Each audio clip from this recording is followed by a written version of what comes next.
welcome back to my channel. If you're new here, my name is Allison. I'm 28 years old and I work full-time in healthcare, and I'm also pursuing content creation part-time on the side. So I post a lot of content about personal finances, my debt payoff journey, as well as content creation and just lifestyle content in general. Today's video is going to be another paycheck breakdown video. I enjoy making these videos. I feel like they're fun. It's interesting to see like how other people budget their money and also see how everybody's finances are a little bit different. I started making them on TikTok and they do really well, but I want to do more videos on here, long form, just to explain how I come up with these numbers and how I budget for my specific needs and expenses. This video is for my paycheck that I got on April 5th. I get paid bi-weekly, so every other Friday. Most places that I've worked in my adult life have been bi-weekly. Kind of sucks because by the second week you're literally like, where's all my money? I have no money. So yes, this is for April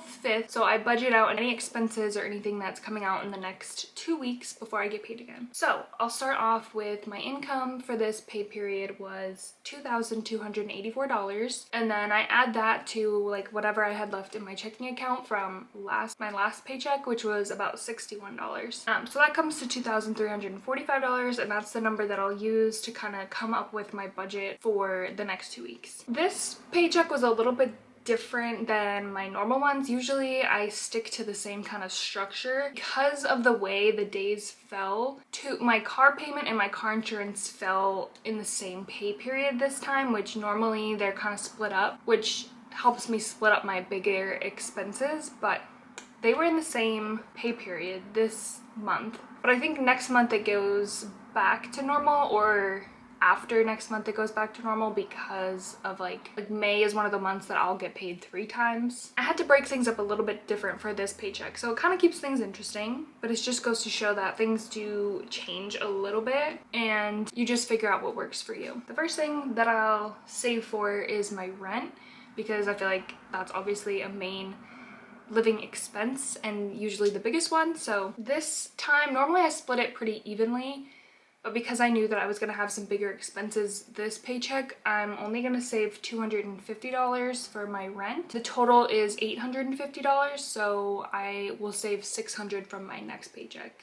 And this is for May's rent. So I'll save my $850 from the 2 paychecks I get in April to be able to pay my rent on May 1st. So I saved $250 for my rent. And then my next expense is my school tuition. So I do have some student loans from my undergrad, but I am going back to school for my master's degree, but I'm paying for that as I go out of pocket because I did not want to take any more student loans. Unfortunately though, I just found out that my next bill for school has increased, because basically every year they increase the tuition, which is insane, because that should be, you should lock in at whatever rate when you go to school. Like, that's actually stupid. And it increased by, I think, like $345, which when you think about it isn't like that much, but it is because I'm paying so much to go, and it's for my summer semester, which is shorter, and I'm paying more. So that's frustrating because normally like a normal semester is like 15 weeks, but the summer is 12, but I'm paying more for this semester just because it's like the new year, the new school year, which is absolutely insane. But it's my last semester, so I'm just like, doesn't matter, whatever, pay it, move on, graduate, get the degree and get out. Normally I would save $300, but I'm saving $400 because my tuition increased by a little bit. This is the last month. My tuition payment is due on May 1st, so after my next paycheck, school tuition will be paid and I don't have to deal with that anymore. So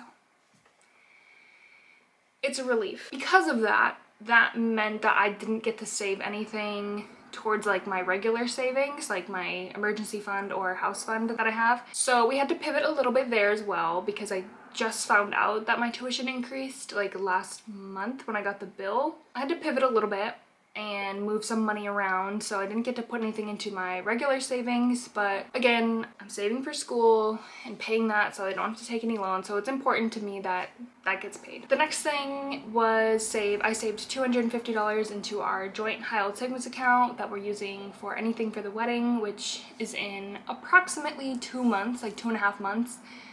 So things are gonna be starting to be due, like payments and stuff, very soon. So I am happy that we've been doing that for like the last year. We've been saving money and we have a good amount of money in this account that we're just using for wedding stuff, and that'll be over soon too. I am happy and excited that we're getting married, but obviously it's very stressful, time consuming, and expensive. So we're close to the end. And then also we won't put as much money into that account. So then I did put $50 into my Roth IRA. I think at the end of last year I kind of stopped putting money in there, but I feel like it's really important for me to continue investing, and like even if it's just a little bit, invest now while I'm young, because the whole thing is like compound interest, and the younger you start to invest the better. So even though it's just $50, it's $50 that I'm using to help set myself up for the future. Again, hopefully once we start kind of having our finances a little more in order, I can start putting a little more towards that as well. Then I did put $100 into our joint account that we have for our groceries specifically. We both put money into this account. This is like a checking account, so we have a card that we can use just for groceries or things for the house, and yeah, that's been going really well. I think eventually we will fully combine our finances, just because it is kind of silly sometimes when we're still trying to pay our bills, but who owes who how much, but like I pay certain bills, he pays certain bills, so then it always just seems silly. So I do think eventually, especially with like when we buy a house and have a mortgage payment and stuff, like utility bills, like it'll just make more sense to have everything combined, and then we can more so have our own accounts for our own fun money, so to say. Then I also had to pay my car insurance, which was $147. Then this is actually a little bit lower than what the actual payment is, only because like I just had to switch to like a different state, and when you do that, it like is like a prorated rate or whatever. So I think my normal payment is a little bit higher than that, but because I just switched states, it was a little bit lower just for this 1 month. Yes, that was $147. And also our internet bill is during this pay period, and that's $51. Then I also paid my car payment, which my car payment is like $332, but I always put $350 towards the payment. And it lets you, it's actually a really nice like system where it lets you choose, like I'll make the payment and then put a little bit extra towards the principal. So that's pretty cool. Again, hopefully maybe next month I can put a little bit extra towards my car, and then going forward, because I do want to pay that off faster than what the length of the loan is. Then I take a look at any subscriptions that are coming out during this pay period, and for this pay period it's about $40. So my Hatch alarm clock, I have the subscription for that, which is $4.99. My Aura Ring subscription is $6.35. Netflix is $15.49. I pay for like Apple storage or something, and that's $2.99. And then my Planet Fitness membership is $10. Gotta love subscriptions. Next is my pet category. I have to buy them cat litter and cat food like every few weeks. So I budgeted about $81 for my cats. I think it's gonna be a little higher because we had to buy extra cat food. So I use Amazon Subscribe and Save, and sometimes when they don't have the item in order, they'll cancel it or like send a backup, but something got messed up, so I just ended up canceling it. But now I think in like a week or so I'm gonna get another order, so it might actually be a little more than $81, so we'll have to see.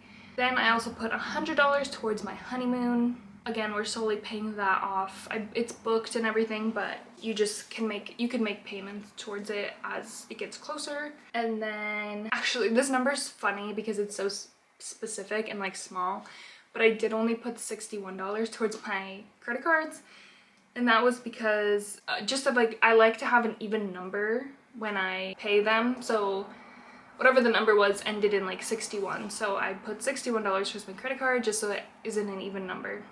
Obviously I'd like to put more than that to my credit cards, but again, clearly with everything that all my expenses and stuff, I just couldn't make that work, so it's okay. I feel like I knew that the beginning of this year was just gonna be a little bit tougher, like a little bit more of a struggle, so we are just budgeting a little more tightly right now, and in at least next month without the school payments, that will be super helpful. And then after in like July when we're done with the wedding to like I will feel a little more relieved, I think. Then I also saved $100 for our phone bill. This is new for us. It's funny, we're 28 years old, but we both were on our parents' plans, and it was finally time for us to get off our parents' plans. We do now have a phone payment as well.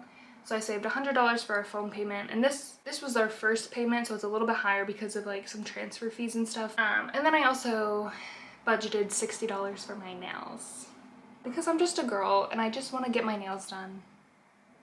It's also because I know that my wedding's coming up and you need to kind of start getting your nails done before so that the length is good and the shape is good. If you know, you know. If you're someone who can't keep their nails long, like me. I don't have very strong, healthy nails.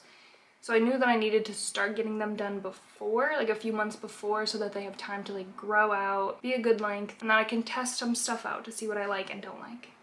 When you add all of that up, it comes to $2,040. Then what I'll do is I subtract that from like the number I mentioned in the beginning that I used to budget, which was $2,345. That leaves me with roughly $305 for the next 2 weeks for anything that I might need, which always tends to disappear very quickly. And then of that $305, I budget $160 for gas because I drive an hour to work every day, an hour one way.